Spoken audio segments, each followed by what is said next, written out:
Yanko Kata, yeah, any Sitsofe are standing by. And then game day, I mean, it's any against Portugal and against South Korea. No? And then Yanko and share the mood in camp. Yeah, good morning. Then of course Black Stars camp this morning.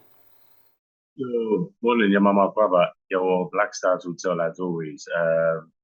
It's just gone after 11 on the dot local time here. If you have a call, the camp is very calm. On match days, not security, I am more tightened up, obviously. And I think particularly because of the big game, I think many people it's the Cinderella kind of fairy tale, David and Goliath, the revenge, game everybody wants to watch. And Ghana exacts, vengeance on an old foe, Uruguay, or can they stamp their authority? You've just shown press conference, pre-match. Yes, the talk has been about Suarez. And the Uruguayans are saying it's not about Suarez. Suarez himself has said it's not about him. What happened is in the past, he won't apologize. I mean, Ghana had a red card, Ghana had a penalty, he had a red card, he missed the next game. So what again? There's no such thing. And for redemption, it's about the Black Stars of Ghana. Only one player, actually none of the players were involved because Andre Ayew could not play that game. He was on a yellow. So none of the Black Stars players currently were involved in that match 12 years ago. 12 years, that's a long time. Andre Ayew was part of the team, but he was not involved in the action. But he's the captain now. But for the young players, some of whom were teenagers, young boys watching on screen, some of them said, they were crying and all the rest of it. They remember. It's very vivid for the technical team, for millions of Ghanaians and across the world. They will remember. Africans, South Africans, non-Africans as well are saying that they're going for Ghana. The neutrals are rooting for Ghana, but it's not about just talk. And Sitsofe would explain why this match is not about revenge. If we make it like that and we forget about, the tactical side of the game, we could be, laughing at the wrong side of our mouths. So it's for the Uruguayans, this is another match. They don't need to prove anything.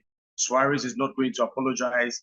They are taking it as another game, and they are very confident that they can beat the Africans. That's the mood, the vibe, and the talk in their camp. For Ghana, this is another game, according to Otto Addo. We've got to be very smart and clever to remain in this competition and advance. It's not going to be about revenge, gung-ho. We have to win at all costs because we don't. But tactically, what must Ghana do and what must Ghana not do? And Sitsofe has the explanations to that.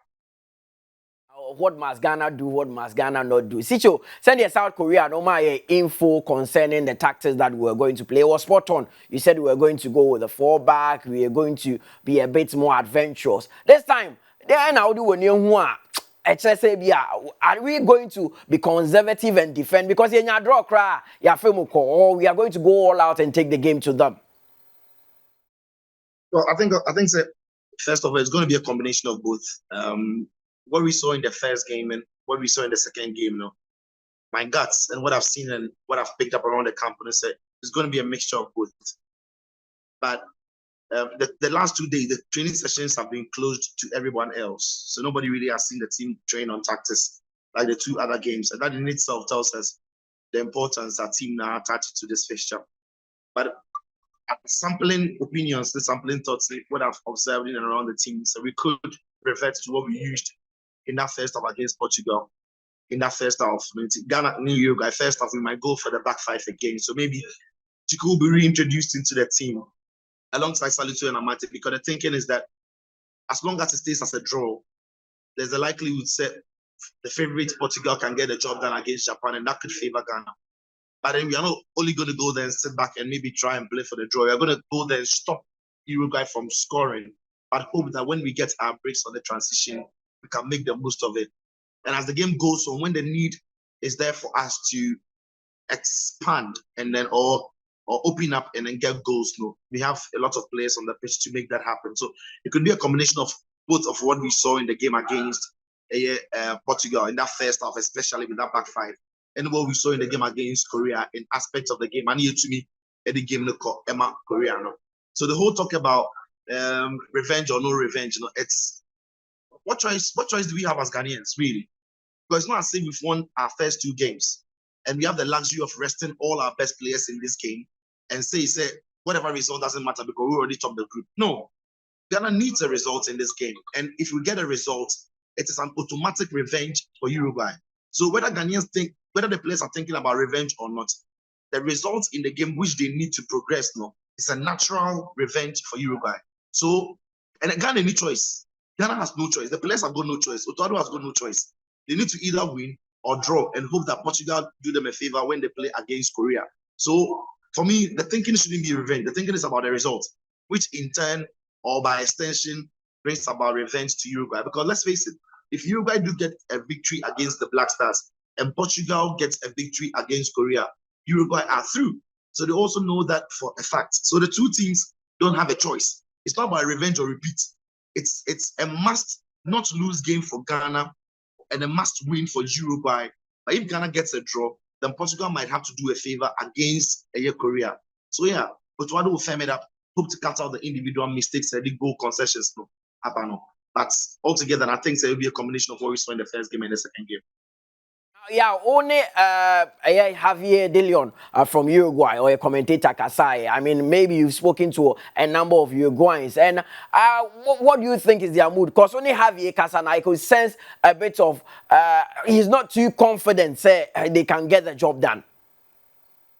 Yeah, you're right. In fact, what he said is that in the Uruguayan camp, it basically told them if you lose against Ghana, there's going to be a big backlash. So there's a lot of pressure on Uruguay. One, pressure from back home.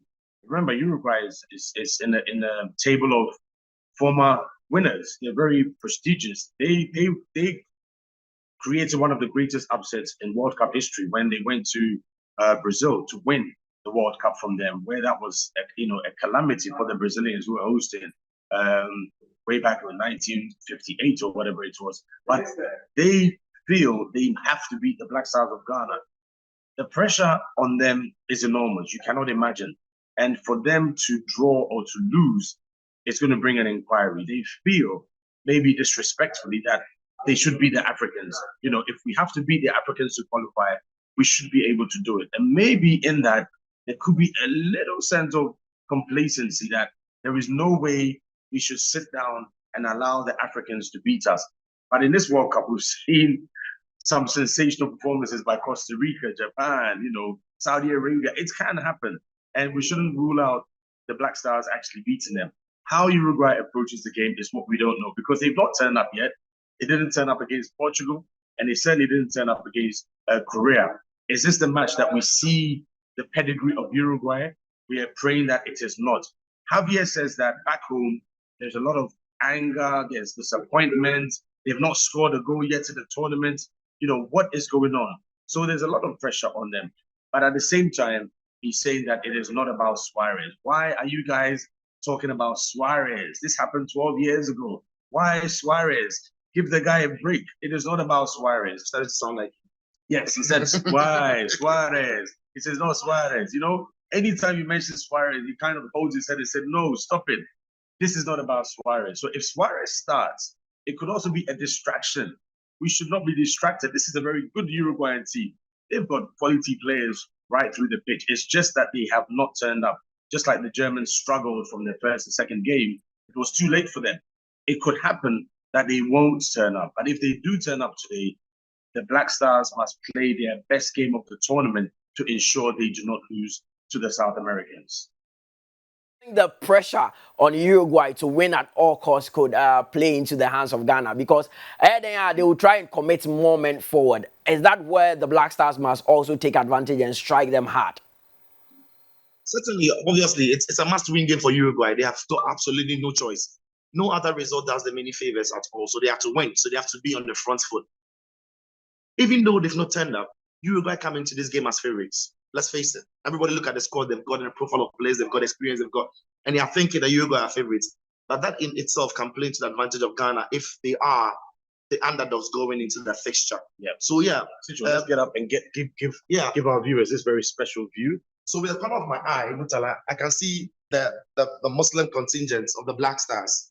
I think they are going to have a prayer because today's a Friday, and we are not, they're going to have their Friday prayers. So all the Muslim contingent, Ibrahim Tanko, Anthony Bafo, Asales, Muhammad Kudus, Kamaldeen Suleimana, Fatah Ishawaku, all of them at Baba Rahman, Danlad, they're going to have their Friday prayers, which is a lovely thing to see. It's wonderful to see that even in camp, all of them are uniting together to go and have their Friday prayers. So yeah, that's exactly what is happening this morning. When they take up to the pitch next up to play against Uruguayan, who would be a national game. So there's Baba Rahman, Kamaldeen Suleiman and Fatah Ishawaku, Salis also joining those two, as you can see them. And it's a holiday back in Ghana today, I would imagine. It's a holiday back in Ghana. We're not going to talk to them. We're just giving you the view. As you can see, Ankrah is also there. And all of them really voice. Can imagine they're going to go to your mosque and then say their prayers. Obviously, they'll be praying about the game today and getting themselves prepped up for it. So that's what's happening in camp. Don't worry, ain't be some more questions. Ghana for say hi. Ghana for say hello. Ghana's not saying hi, yeah. Coach, Ghana for say hello. Salam. They're all looking very hearty. It's good to see our boys there, and Anthony Balfour's leading them. Alhaji Bruce is there as well. So it's the Muslim contingent that's taking their Friday special day very serious. It's very, very lovely to see. Really impressive. There's Ampofo Ankrah, obviously, he's not going to be bringing them. So this is the scene here at the Black Stars team camp as the players prepare to step out. Obviously, as usual, with full security. Maybe we can talk to Ampofo Ankrah. He's not going to pray, so he might be able to. Ampofo, and he's saying, "So there and Bible no. What about the other guy?" What's the mood? As you can see, it's the calm before the storm. What is because putting final touches for the victory in that 2 days. Crown our efforts. Are you aware this is the match that the whole of the tournament, the whole of the world wants to see?